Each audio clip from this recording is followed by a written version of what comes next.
that, I would like to request Mr. Vinod Zutshi, former Secretary, Ministry of Tourism, Government of India, who has always been supporting the Tourism and Hospitality Committee of PhD CCI. And let me share it with you. I have personally learned a lot from you, sir, and I'm very happy that you have the special invitee on Tourism and Hospitality Committee, PhD CCI. So all yours, sir. Kindly guide us how the way forward we should be having for our 11th India Heritage Tourism Conclave in Ladakh next year. Over to you, sir. Thank you, Dr. Yakesh. Honorable Member of Parliament, Mr. Namgyal, Pradeep Multani ji, Rupinder Barar ji, Secretary Tourism Ladakh, Mr. Khan, Pawan Jain ji, Chairman Tourism Committee, Mr. Rajan Sehgal, esteemed speakers from industry of Ladakh, distinguished guest listeners and viewers, ladies and gentlemen. I am delighted to be once again a part of Border Tourism webinar. I call it a unique initiative of PhD CCI with the support of Tourism Ministry. In fact, Ladakh is my third webinar, and I must compliment PhD Chamber and Tourism Ministry for taking the Border Tourism series forward with all dedication, with all hard work, and with excellent quality content. Ladies and gentlemen, the scope and potential of border tourism in India is enormous. With Nepal, Bhutan, China, Bangladesh, Myanmar, and Pakistan having land borders with India, and with Sri Lanka, Thailand, and Indonesia having maritime borders with our country, India has so much more to offer to its domestic travelers. You can experience the border areas and regions of India which are actually so different and unique compared to the mainland. You can visit the famous international boundaries, all of which have interesting history and stories like Ratcliffe Line, McMahon Line. And most importantly, you're so close to the neighboring country that you can actually view them from your own land. It is like Desh se hi Pardesh dekho. Ladies and gentlemen, today we are focusing on Ladakh, and Ladakh needs no introduction or elaboration. We have already heard speakers and we have seen excellent presentations and video on Ladakh tourism. I would, however, like to touch upon very briefly certain unique selling propositions, the USPs of Ladakh, which makes it different not only from other known destinations of incredible India, but also the way it is different from other border tourism districts of the country. Ladies and gentlemen, the unique geoclimate and topographical conditions of Ladakh serve to make it a destination unlike any other in the world. Ladakh is the highest plateau in India, with most of it being over 10,000 feet, and strategically located at the crossroads of important erstwhile trade routes. Ladakh is the most sparsely populated regions in India, with Leh as the second largest district, and now Ladakh is the largest union territory in India. It's an excellent example, ladies and gentlemen, of secular society with people of all religions, and especially with Buddhists having almost 40% share, something very unique. Ladies and gentlemen, Ladakh also has an interesting ancient and modern history. Ladakh's history dates back to the visit of Fa Hen and Hussein, as also mentioned by Secretary Tourism Ladakh.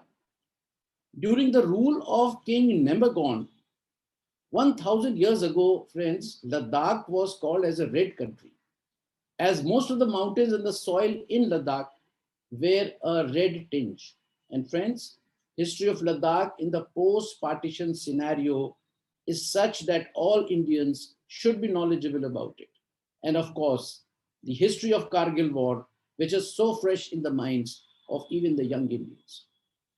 Ladies and gentlemen, I wish to list some more USPs of this border region which are worth mentioning here and which need to be tapped in the coming times.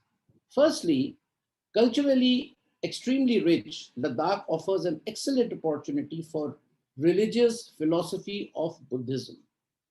The monasteries, the monastic festivals of Ladakh can be great attraction for Buddhist travelers from all over the world. Secondly, Ladakh being the highest altitude region in the country and pollution free is emerging as one of the best places to become India's astro-tourism hub, where tourists can stargaze. And thirdly, although Ladakh has lot to do and lot to offer in adventure and sports tourism, however, archery and polo are the most unique sports. It is said that polo came to this region as early as 17th century. So ladies and gentlemen, with so much to offer, who could not get attracted to this out of the world region? The issue, however, is that not too many people of the country and abroad are fully aware of the virtues and potentials of this Ladakh. Needless to say, two events have brought Ladakh to the center stage of attractive destinations in India. One, the film Three Idiots, which promoted Ladakh like no other destinations before. Although it is said that due to over-tourism, all is not well in the eco-sensitive zone of Pangong Lake. And second, ladies and gentlemen, the historical event is obviously when Ladakh became a separate union territory of India in October 2019. In fact, the event of Ladakh becoming a UT was so encouraging and motivating for tourism fraternity of India and of the Ladakh region that under the banner of New Tourism Foundation, a tourism think tank body set up by me and some well-meaning industry stalwarts promptly organized a seminar in New Delhi in December 2019 on the subject New India, New Ladakh at the call of the tourism industry. And the Honorable MP who was present here was also kind enough to attend and address that event. Ladies and gentlemen, it goes without saying that Ladakh, now a new UT region, deserves greater attention and thus offers innumerable opportunities for tourism, and through tourism, greater deal of employability, greater economic development of the region. And it's indeed heartening to know that in an event organized by Ministry of Tourism and Ladakh Tourism in the month of August at Leh, where a tourism vision for Ladakh document was unveiled with a view to focus on the overall development of Ladakh tourism. Dr. Yogesh was mentioning as to how should we be guided for the future conclave in Ladakh. You must go through this tourism vision, which has been just unveiled about 3 months ago, and that could be the basic ground or background for the topics that you would like to discuss and to address in the future seminar. In fact, not just one conclave. What PhD chamber should do is that you should work on Ladakh as a completely integrated approach and work out on long-term basis as to what kind of hand-holding is required by Ladakh tourism and what kind of support is required by Ladakh tourism with the industry of this country. Ladies and gentlemen, today in this webinar, we had a lawmaker.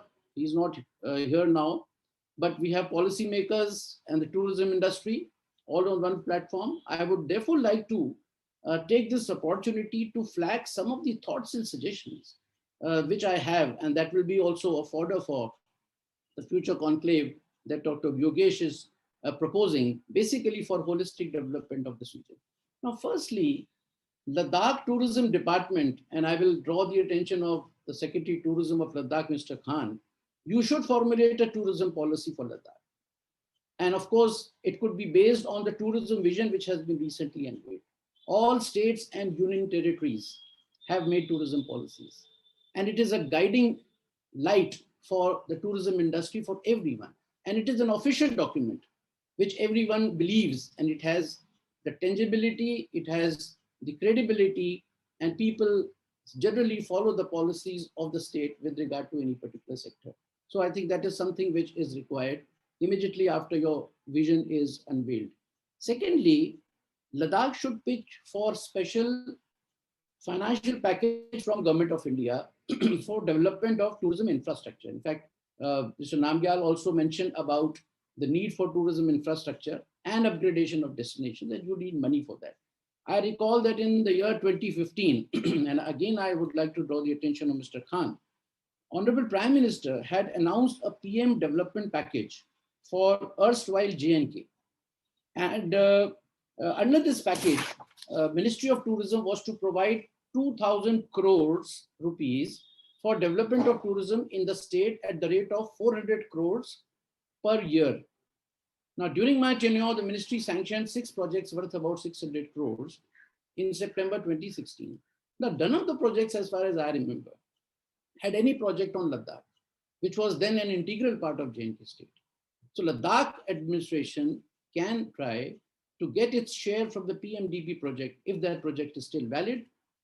My third point is that even if Ladakh administration does not get from the PMDP package, it deserves some projects under the flagship schemes of Swadesh Darshan and Prashad. And to my knowledge, Ladakh has not got a single project from these 2 schemes so far. Nextly, ladies and gentlemen, I have a feeling that an India Tourism Office of Ministry of Tourism can be set up at Ladakh, basically to give a push. In fact, surprisingly, there is no India Tourism Office even in Srinagar. So the J&K and Ladakh both are deprived of the presence of the Government of India in the form of India Tourism Office. So that could be one. If Ms. Rupinder Barar is listening to my talk, I would request her also to kindly make a note of it. Also, in order to build capacity and promote skilling, which is again required for the locals, Ministry could explore the possibility of at least beginning with opening an Institute of Hotel Management under its budgeted scheme, and it's not difficult. In fact, the proposal has to come from the state, from the Union Territory Administration and post to the Ministry. And Ministry in the first few years, they provide every financial resource to set up the IHMs. Further, as we are all aware, every year Ministry of Tourism organizes International Travel Mart in one of the Northeast states to promote Northeast region. Now, I would suggest that it would be a good idea if Ministry does a similar event at Ladakh. This would be a good opportunity for national and international travel trade to familiarize with Ladakh. And lastly, ladies and gentlemen, it goes without saying that ease of access and connectivity infrastructure, where Ladakh is not very well placed, has to be given very, very high priority. Now, there are various options. Some of them have already been highlighted by the Honorable MP. I would rather add to what he has said. Exploring possibility to convert domestic airport at Leh to an international standard airport. It will pave way for international tourists also to come directly to Ladakh, subject to, of course, security conditions. Secondly, Border Roads Organization, as Honorable MP was mentioning, is doing a wonderful job.